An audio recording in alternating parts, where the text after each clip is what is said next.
E aqui, pois é, Edgar, e aqui no Brasil a gente também teve um caso agora, Paulinha, da influenciadora Marcela Minelli, que é irmã da influenciadora também Gabriela Pugliese e que casou com o médico Marcelo Bezerra de Menezes no último sábado, Edgar, lá em Itacaré, no sul da Bahia. Esse casamento com cerca de 500 convidados, e um dos convidados dessa festa, que estava também no hotel onde o evento foi realizado, foi diagnosticado com coronavírus quando retornou a São Paulo.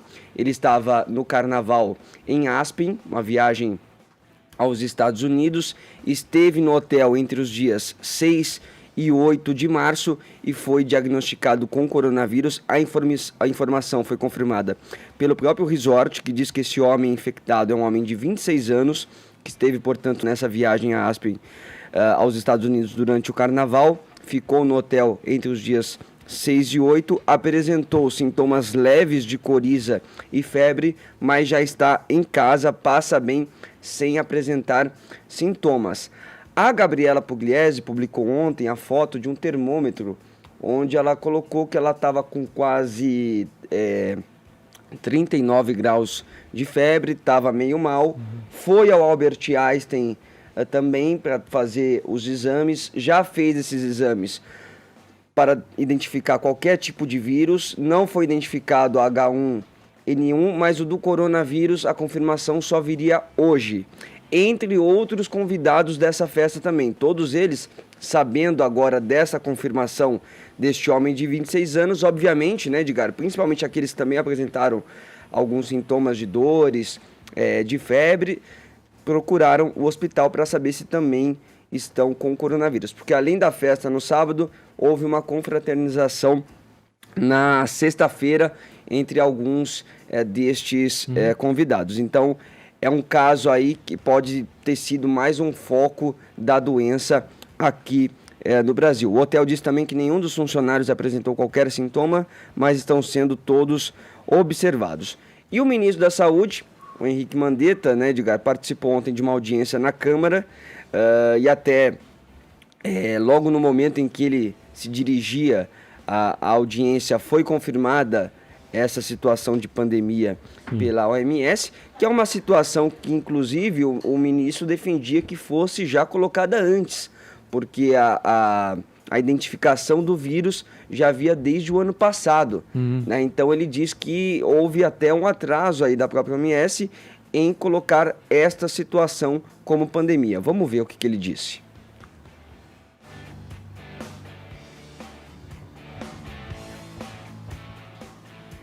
Tá aí, Bruno? Agora, vamos lá. De uma maneira até certo ponto tardia, a Organização Mundial de Saúde concorda com a posição brasileira de que estávamos frente a uma pandemia.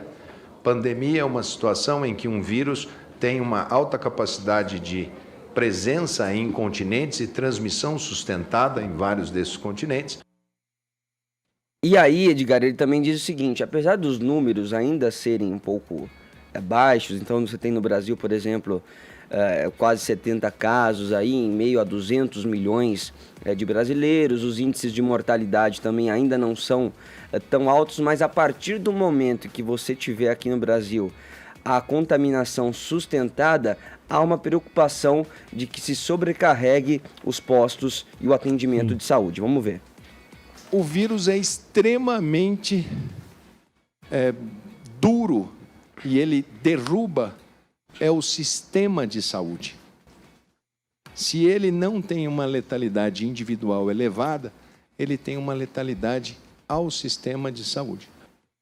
Bom, e quais são as medidas a partir de agora, então? Qualquer brasileiro que venha do exterior, não importa qual continente, e apresente os sintomas do coronavírus, já será considerado suspeito. Antes, os viajantes que vinham, por exemplo, da América do Sul e da África não eram colocados como suspeito. E aí, a partir do momento que você tiver também a transmissão sustentada aqui no Brasil, o que deve ocorrer logo mais, outras medidas também serão tomadas. A questão das férias escolares, que muitos falou que poderiam ser adiantadas. Ele conversou com o ministro da Educação Abraham Van Traub, e os dois chegaram à conclusão de que ainda não é o momento, mas pode ser que aconteça também esse adiantamento das férias escolares. Mas ele levantou um ponto importante.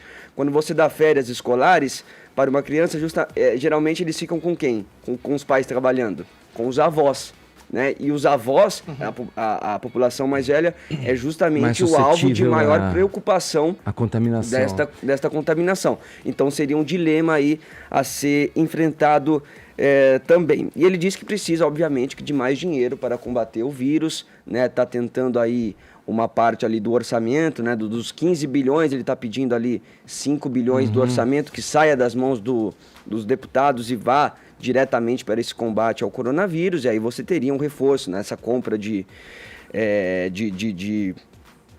equipamentos e de utensílios, né, para combater o vírus, compra de máscaras, de luvas, né, enfim, reforço nos leitos hospitalares, criação de postos de pronto atendimento, para que você possa fazer ali muito mais rápido e eficaz esse diagnóstico do coronavírus, mas ele diz, Edgar, que a partir do momento que se tiver a transmissão sustentada no Brasil, nós devemos viver 20 semanas duras.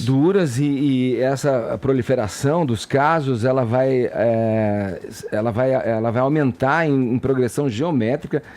Tem alguns dados aí, Adriles. Se não é uma letalidade, digamos, muito fora do comum, digamos, numa faixa de 15% nos mais velhos, mais suscetíveis, portanto, a padecerem do mal do vírus, e muito pouco a incidência em jovens que estão com a imunidade em dia ali, considerando os velhinhos e as pessoas que tomam medicamentos, que têm baixa imunidade, ou quem tem baixa imunidade mesmo por questões de saúde, né, e de fragilidade em decorrência da idade mesmo, a fala do Mandetta ele é muito esclarecedora e tem sido assim desde que ele tem se pronunciado a respeito.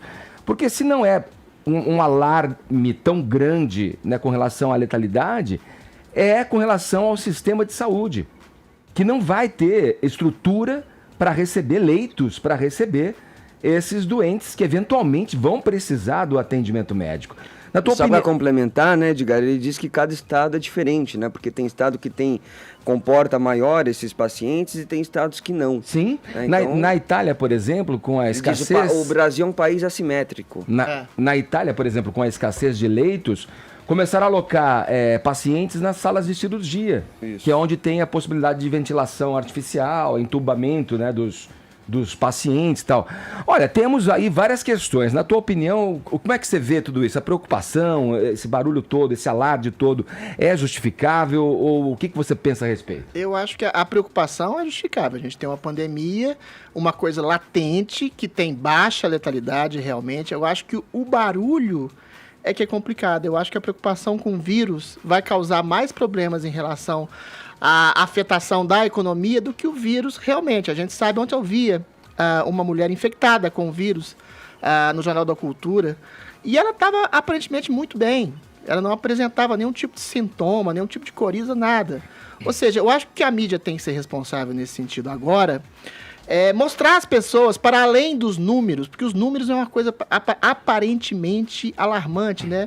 Mas mostrar que a maioria das pessoas segue uma vida normal. 80% das pessoas ficam bem. A letalidade entre os mais jovens, até 40 anos, é de 0,2%. 0,2%. Quando passa de 60, 70 anos, ela vai para 3%. Ou seja, morrem 5 mil pessoas de gripe normal por ano. Parece até uma coisa insensível dizer isso, mas assim, acima de 60, 70 anos, que você já tem algum tipo de doença já incubada dentro de você, ou patente, a probabilidade de você morrer de outra doença, como o coronavírus, é grande. Mas eu listei aqui, tem 12 doenças hoje catalogadas que matam mais do que o próprio coronavírus. A meningite, a malária, a raiva, a AIDS, a diabetes, ou seja, uma série de doenças que tem um grau de letalidade maior. A preocupação do Mandetta é realmente, aí sim, bastante responsável. A questão de você não ter espaço suficientemente para internar essas pessoas é uma preocupação valente. Mas a gente tem que perceber e falar para a população, para além dessa preocupação que é real, que o coronavírus não é a peste bubônica, não é a gripe espanhola que matou 1/3 da população mundial. Até agora é uma doença com potencial enorme de alastramento. mas a letalidade ainda é pequena. E ela incide, sobretudo, em pessoas que já têm baixa imunidade e com quadro de doenças bastante agravado e com idade bastante avançada.